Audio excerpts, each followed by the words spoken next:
Influential sociologists such as Emil Durkheim has long believed that education and the school system is a powerful mechanism for social control.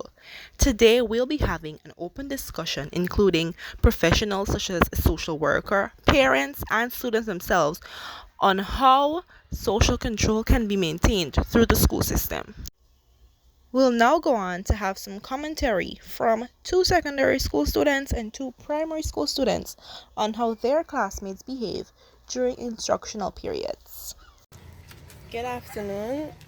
I go to a school in Georgetown and I'm in Farm 3 and I'm going to be telling you about things that happen inside of the classroom. So basically they had like couple fights and teachers would have to talk to like the children like more than one time, or sometimes the classes be quiet on basic terms and times. So they had this one time that they had this fight and it had to end up in the office. It was practically a big fight. Like everybody was scattered all over, running about, making noise, jumping on table, and different sort of things. But they had teachers upstairs, but like they couldn't control them. At the end, they were able to control the fight in the office and at the situations. But in the class, like teachers just got to talk to them a lot of times and they wouldn't listen. So like she would like send a complaint to the office and the headmaster would come up and quiet the class down. And this all that I would like to say from my perspective. Thank you. And now let's hear from our second secondary school responder. I go to school in Central Georgetown. I'm in Form 5 Arts. And in my class, the children usually line at the back of the class when there is a teacher teaching or not. And what the teacher usually does is complain to the class teacher and she just suspend them. When there does get any fight, the teachers come and break up the children that fighting and then carry them to the headmistress, and then she just decide whether she gonna suspend them or not. When the students do good in class, the teacher don't give no sort of acknowledgement, and it just make we feel unmotivated, not encouraging us to do better.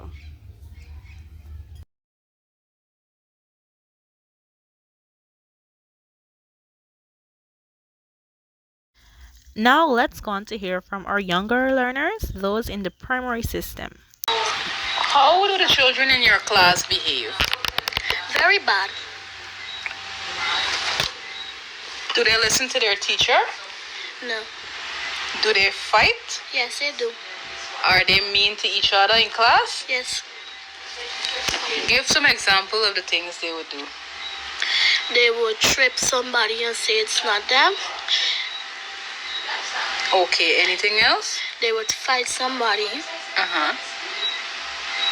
They will take something that is not their own. Okay, thank you. What does the teacher do when these children behave bad? Give them lashes. You guys get lashes? What does she lash you with? A ruler. Okay, when you behave good, what does the teacher do? She may give you a prize. Like what? She will carry you to the canteen. You don't have to pay with your own money. You could pick anything and Miss will pay for it. Okay, thank you very much.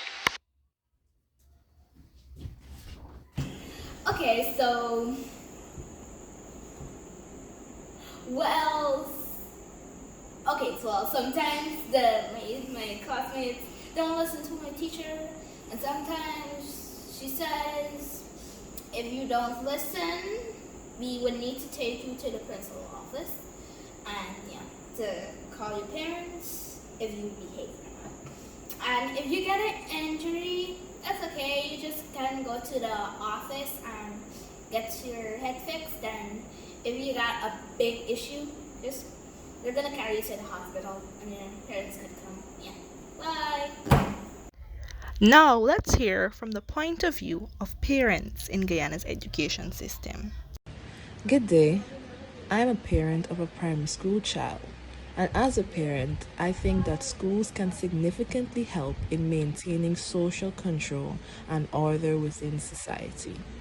For example, I believe that lessons should incorporate the teaching of vital life skills such as conflict resolution skills, communication skills, and self regulatory behavior. Because, in my experience, children need to be taught how to reflect on their behaviors and feelings. Also, I think the school system should extend some grace to them because they are dealing with various issues in their home lives as well. As adults, we may put too much responsibility on them and not give them a chance to just be children, so they act out and try to be rebellious. I feel as though administration must not be quick to basically demonize these children and try to offer them guidance, encourage them to express themselves in a healthy way. In my opinion, schools should be more strict with their standards and rules. Because I've noticed as my child progresses through the school system, the behavior of the children in his class gets worse. So I think the schools should get more serious, whether it's instituting after school detention, writing lines when they're disobedient, or putting them to clean up the school compound when they misbehave. They need to learn that bad attitudes and unmanly behavior will always have inescapable consequences. This is very important because these children will soon be adults that do not contribute positively to society if the issue isn't dealt with early on. Great. Thank you all so much for your fruitful contributions. Now we'll move on to have the professional say. We'll be hearing from a social worker, and she'll be giving us much needed input on how to deal with the issue of social deviance in our school system. In my experience, some of the reasons why children or students are deviant include, but are not limited to, their environment.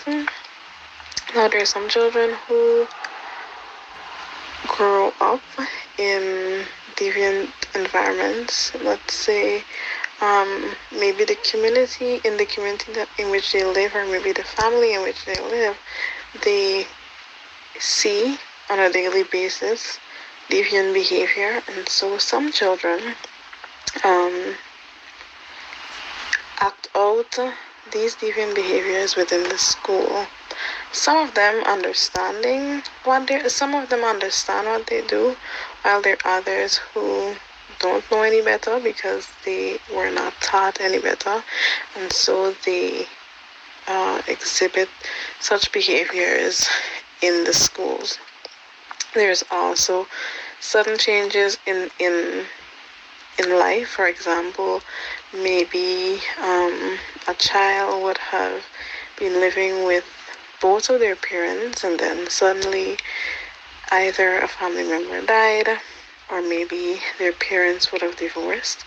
And especially if it's in the primitive years of a child, it can definitely cause emotional and psychological changes. And some children, in response to, or because they don't know how to deal with the emotions they may be feeling, may in return act out.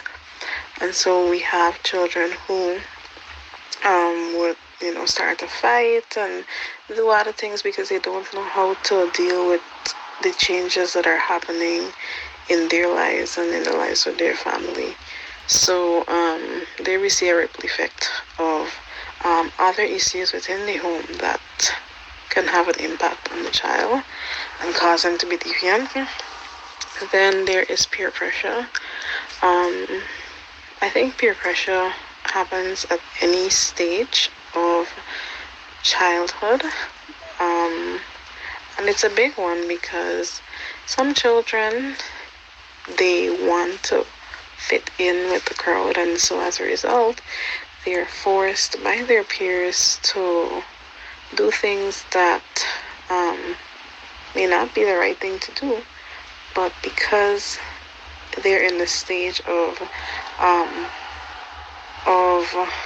wanting to seek the validation of their colleagues, they're likely to perform deviant acts so that they can be able to gain recognition by their peers.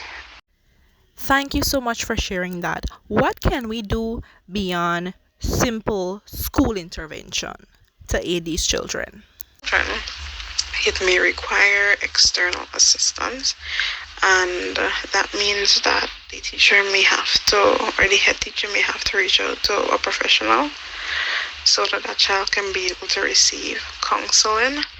And so I know that Child Care and Protection Agency, even though they deal with cases of abuse, they also, there is a unit within that agency that provides counseling for children, and they also have um, sessions not only with the child but also parents, and together the professional, the caseworker, they work along with the parent and the child to really understand what is really happening with that child, and also have follow-up sessions for a prolonged period so that they can better understand what is going on with the child, and together with the parents work towards helping to curb that deviant behavior. Wow, okay, thank you very much. It's good to know that we have resources like that available to us here in Guyana. Well, I think that was an incredibly comprehensive and fruitful discussion on this topic. And I hope now that we've had a discussion like this, we can all go on to share tips and ways in which we can help maintain social order in our communities, our schools, and so on to ensure that our world becomes even more functional and a safer and happier place for all. Thank you so much for listening and being a part of this discussion. Have a wonderful rest of your day.